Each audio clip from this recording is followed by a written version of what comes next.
Back to my YouTube channel job info medium. आइए आज हम विभिन्न परीक्षाओं में आए हुए कुछ केमिस्ट्री के प्रश्न के बारे में चर्चा करते हैं। तो आइए स्टार्ट करते हैं। पहला क्वेश्चन है, पदार्थ X के NX मोल को पदार्थ Y के NY मोल में घोला गया है। A पदार्थ X तथा Y के मोलों अंशों का योगफल 1 होता है। B X मोल अंश बराबर X के मोलों की संख्या बटे विलयन के मोलों की संख्या। C Y का मोल अंश बराबर NY upon NX plus NY। D X का मोल अंश बराबर NX upon NY plus NY।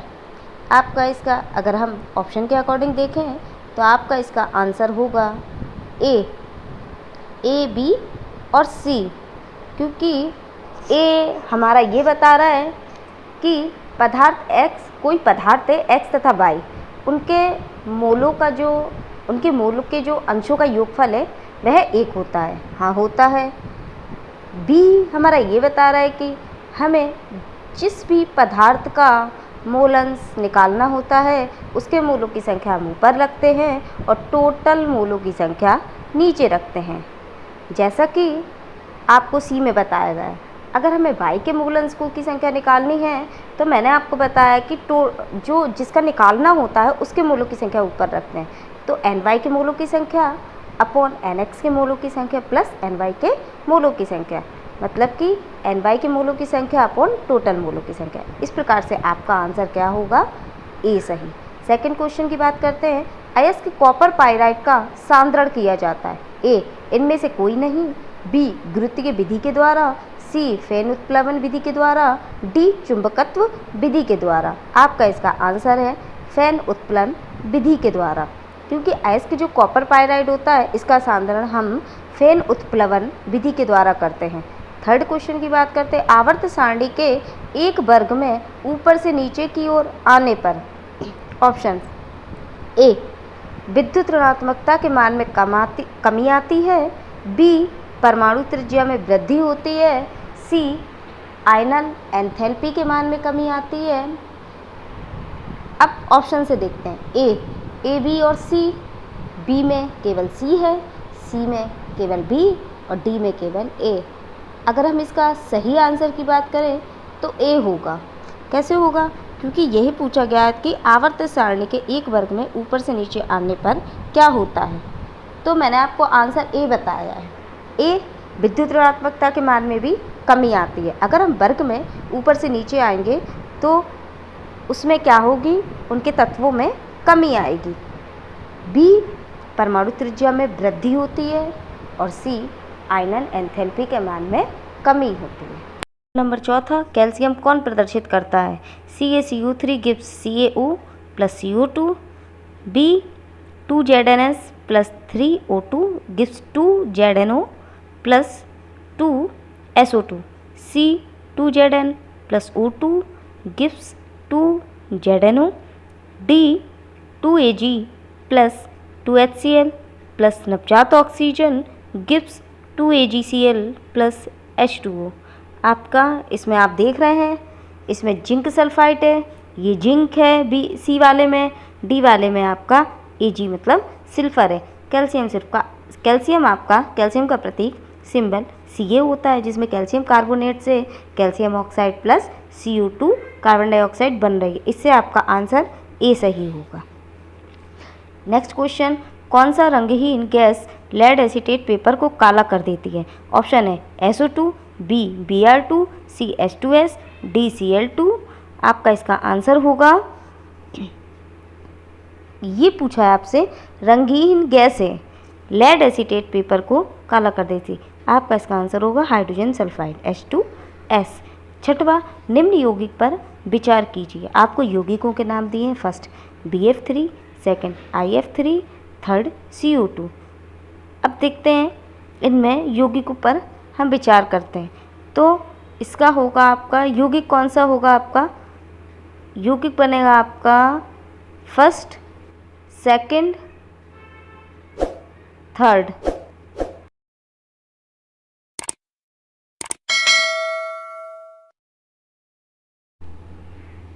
CO2, fourth PCl5। आपको क्वेश्चन पूरा दिया गया नहीं है, मिसप्रिंट है, तो मैं आपको बताती हूँ। इसमें ये पूछा गया कि इनमें से कौन इलेक्ट्रॉन स्नेही है, तो आपका इसका आंसर होगा बी, फर्स्ट, थर्ड और फोर्थ, मतलब BF3, CO2 और PCl5 आपके इलेक्ट्रॉन स्नेही हैं। नेक्स्ट क्वेश्चन की बात करते हैं। सातवां, वाष्पीकरण की प्रक्रिया निम्नलिखित में से किस स्थिति में सबसे धीमी होगी? ए, सतह क्षेत्र बढ़ता है लेकिन तापमान घटता है। बी, सतह क्षेत्र घटता है लेकिन तापमान बढ़ता है। सी, सतह क्षेत्र और तापमान दोनों में कमी होती है। डी, सतह क्षेत्र और तापमान दोनों में वृद्धि होती है। ये आपका यूटेट 2019 में पूछा गया था, और जो यौगिक वाला क्वेश्चन था वो आपका यूपिटर 2020 का था, और रंगहीन गैस वाला भी आपका यूपिटर 2020 का था। तो आइए, हमने क्या बताया आपका, इनमें से ऑप्शन को हम देख के बता सकते हैं कि वाष्पीकरण की प्रक्रिया में की स्थिति किसमें धीमी होगी। आपका आंसर होगा इसमें सी, सतह क्षेत्र और तापमान दोनों में जब कमी होगी तो आपके वाष्पीकरण की जो प्रक्रिया होगी वह धीमी गति से होगी। आठवें क्वेश्चन की बात करते हैं। निम्न में से कौन सा कथन सही है? फर्स्ट, सभी धातुएं मान्य होती हैं। सेकंड, सभी धातुएं तन्य होती हैं। थर्ड, सामान्यतः धातुएं तन्य होती हैं। या फोर्थ, कुछ अधातुएं तन्य होती हैं। ये आपका यूटेट 2019 में पूछा गया था, और ये क्वेश्चन आपका सीटेट में भी पूछा गया था। तो इसको ध्यान से देखें।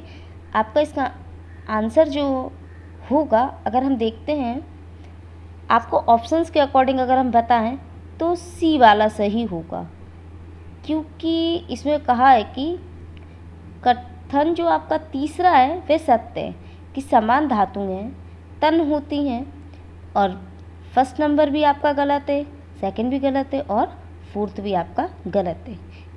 तो आपका आंसर सी होगा। नेक्स्ट क्वेश्चन की बात करते हैं। खाद्य पदार्थों में मौजूद प्रोटीन की जांच करने हेतु किस रसायन का प्रयोग होता है? ए, सोडियम बाइकार्बोनेट का। बी, कॉपर सल्फेट एवं कास्टिक सोडा का। सी, सोडियम कार्बोनेट का। डी, कॉपर सल्फेट का। आपका इसका आंसर होगा बी, कॉपर सल्फेट एवं कास्टिक सोडा का प्रयोग किया जाता है। नेक्स्ट क्वेश्चन, निम्नलिखित में से कौन सा कथन सत्य है? ऑप्शन के अकॉर्डिंग ए, आयरन जिंक सल्फेट विलयन से जिंक को विस्थापित कर सकता है। सेकंड बोल रहा आपका जिंक कॉपर सल्फेट विलयन से कॉपर को विस्थापित कर सकता है। थर्ड, कॉपर आयरन सल्फेट विलयन से आयरन को विस्थापित कर देता है। ऑप्शन है आपका ए, बी और सी। बी में आपका केवल ए है, सी में केवल बी है, और डी में केवल ए और बी है। अगर हम आंसर की बात करें ऑप्शन से, तो इसका आंसर सी होगा, केवल बी, क्योंकि विद्युत रासायनिक श्रेणी के अकॉर्डिंग आपका कोई किसी को विस्थापित करता है। तो जिंक है वो कॉपर सल्फेट विलयन से कॉपर को विस्थापित कर सकता है। 11वां क्वेश्चन है आपका, निम्नलिखित में से कौन सा कथन सही नहीं है? ए, क्रिस्टलीकरण एक रासायनिक परिवर्तन है। बी, पाचन एक रासायनिक परिवर्तन है। सी, प्रकाश संश्लेषण एक रासायनिक परिवर्तन है। डी, श्वसन एक रासायनिक परिवर्तन है। आपसे पूछा है कि कौन सा कथन सही नहीं है। हमें क्वेश्चन पे विशेष ध्यान देके उसको सही से पढ़ के फिर आंसर देना है। तो हमें पता है कि पाचन एक रासायनिक परिवर्तन है, इसका मतलब ये सही है। और प्रकाश संश्लेषण भी एक रासायनिक परिवर्तन है, हाँ है। और श्वसन भी एक रासायनिक परिवर्तन है। तो क्या क्रिस्टलीकरण एक रासायनिक परिवर्तन है? नहीं है। तो आपका आंसर क्या होगा? ए, क्रिस्टलीकरण एक रासायनिक परिवर्तन नहीं है। नेक्स्ट है आपका 12, निम्नलिखित में से कौन सी गैस पॉप की ध्वनि के साथ चलती है? A, hydrogen. B, nitrogen oxide. C, sulphur dioxide. D, oxygen. आपका आंसर होगा हाइड्रोजन। हाइड्रोजन जो गैस होती है वह पॉप की ध्वनि के साथ चलती है। यह आपका यूपिटर 2018 में पूछा गया क्वेश्चन था। थर्ड क्वेश्चन की बात करते हैं, निम्नलिखित में से कौन सी धातु वायु में रखने पर जल उठती है? आपका ऑप्शन है ए, मैग्नीशियम। बी जस्ता मतलब कि जिंक, सी एल्यूमिनियम और डी सोडियम। आपका इसका आंसर है डी सोडियम। सोडियम को अगर हम वायु में रखेंगे खुला तो वह जल जाती है वायु से क्रिया करके। 14 क्वेश्चन की बात करते हैं। निम्नलिखित में से कौन सी धातु अयस्क नहीं है? ए बॉक्साइट, बी जिप्सम, सी हेमेटाइट, डी लिमोनाइट। आपका इसका आंसर है बॉम्बे। धातु अयस्क नहीं है, जिप्सम धातु अयस्क नहीं, जबकि बॉक्साइट, हेमेटाइट और लिमोनाइट इनके अयस्क है। 15 ब्राइन है। ब्राइन एक सॉल्यूशन है। अब हम देखते हैं ऑप्शन से। ए विरंजक चूर्ण का सामान्य नाम है, बी क्लोरीन का जलीय विलयन है, सी NaCl का संतृप्त विलयन है, डी NaSO4 का जलीय विलयन। आपका इसका आंसर होगा सी NaCl का संतृप्त विलयन आपका ब्राइन कहलाता है। 16 किस वैज्ञानिक ने रेडियोधर्मी तत्व रेडियम की खोज की थी? ए अल्बर्ट आइंस्टीन ने, बेंजामिन फ्रैंकलिन ने, आइजैक न्यूटन ने या फिर मैडम क्यूरी ने। आपका इसका आंसर है डी रेडियोधर्मी पदार्थ की खोज की थी मैडम क्यूरी ने। 17 क्वेश्चन। निम्नलिखित धातुओं में से कौन सा द्रव है? A iodine, B sulphur, C bromine, D phosphorus. Answer होगा आपका इसका सी ब्रोमीन। ब्रोमीन एक ऐसी धातु है जो द्रव अवस्था में होती है। 18 निम्नलिखित में से कौन सा एक विषमांगी मिश्रण नहीं है? हवा, दूध, धुआं, जेली। इसमें से आपका विषमांगी मिश्रण नहीं है हवा, क्योंकि हवा में हवा का मिश्रण होता है, इसलिए वह कैसा है? विषमांगी मिश्रण नहीं है। Next question. निम्नलिखित में से किसमें परमाणुओं की संख्या अधिकतम है? N2 के 16 ग्राम में, बॉम्बे CO2 के 16 ग्राम में, सी CH4 के 16 ग्राम में, डी O2 के 16 ग्राम में। आपका इसका आंसर होगा सी CH4 के 16 ग्राम में। नेक्स्ट क्वेश्चन 20 निम्नलिखित में से कौन सी हरित गृह गैस है? A nitrogen, B hydrogen, C oxygen, D nitrous oxide. आपका इसका आंसर होगा नाइट्रस ऑक्साइड एक हरित गृह गैस नहीं है। 21 अमोनियम नाइट्राइट का रासायनिक सूत्र होता है NH4N, NH4 का होल ट्वाइस N3, NH4 का होल थ्राइस N, NH4 का होल थ्राइस N2।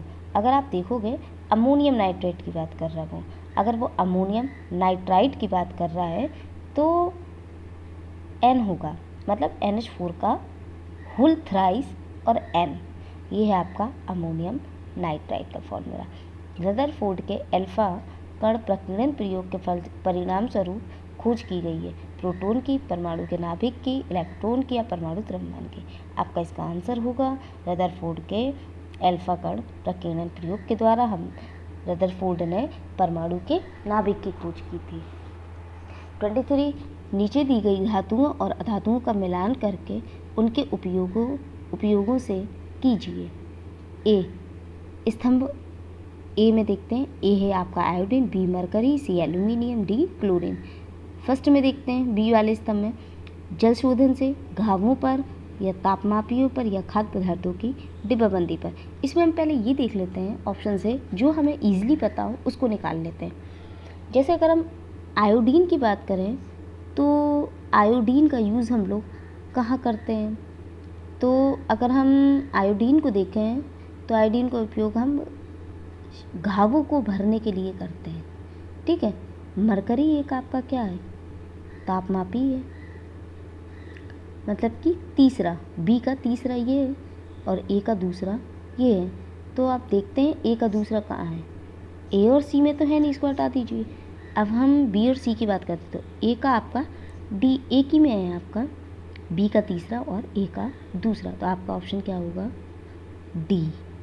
आयोडीन का उपयोग हम लोग कहाँ करते हैं? घावों के लिए। मरकरी आपका एक तापमापी है। और सी अगर देखते हैं तो एल्यूमिनियम आपका क्या है? खाद्य पदार्थों की डिब्बाबंदी के लिए पैकेज करते हैं जो हम लोग। आप देखते हैं जो हम मिठाई वगैरह होती हैं उनके ऊपर जो पैकेजिंग की जाती है एक चमकदार पन्नी की, तो वो आपकी एल्यूमिनियम की पन्नी होती है। नेक्स्ट क्वेश्चन की बात है, एक धातु एम अम्लों से क्रिया करने पर हाइड्रोजन मुक्त नहीं करता परंतु ऑक्सीजन से क्रिया करने पर एक काले रंग का यौगिक देता है। एम को पहचानिए। सोडियम है, मैग्नीशियम है, कॉपर है या फिर कैल्शियम है। एक एम धातु हमने मान लिया, वह हाइड्रोजन मुक्त नहीं कर रहा। कौन है जो हाइड्रोजन मुक्त नहीं करेगा और काले रंग का यौगिक देगा? अगर हम बात करें तो कॉपर जो है वह हाइड्रोजन मुक्त नहीं करेगा और काले रंग का यौगिक देगा। अब नेक्स्ट क्वेश्चन की बात करते हैं। 25 किस पद्धति द्वारा एक विलयन से विलय प्राप्त किया जा सकता है? ए अपसादन से, बी निस्तारण से, सी आशवन से, डी वाष्पन से। क्वेश्चन है एक विलयन से विलय प्राप्त किया जा सकता है, कौन सी पद्धति होगी जिसमें विलयन से विलय प्राप्त कर सकते हैं? आपका आंसर है डी, वाष्पन विधि द्वारा विलयन से विलय प्राप्त कर सकते हैं। 26 सफ़ेद बॉक्साइड अयस्क जिसमें आयरन ऑक्साइड अशुद्धता के रूप में ना हो उसकी शोधन प्रक्रिया कहलाती है? ए बेयर प्रक्रिया, हॉल प्रक्रिया, शार्पेक प्रक्रिया, हुप्स विद्युत अपघटनी प्रक्रिया। आपका इसका आंसर होगा शार्पेक प्रक्रिया। वो सापेक लिखा हुआ है लेकिन वे शार्पेक प्रक्रिया विधि होती है। 27 कार्बन का वह स्थायी अपर रूप जिसे अभी हाल ही में खोजा गया है? Carbon 16, carbon 60, carbon 20, carbon 56। आपका इसका आंसर होगा बी, कार्बन 60 एक स्थायी अपर रूप है किसका? कार्बन का, जिसे अभी हाल में खोजा गया है। क्वेश्चन 28 की बात करते हैं। निम्न में से कौन न्यूनतम अभिक्रियाशील है? ए आयरन, बी कॉपर, सी सिल्वर, डी गोल्ड।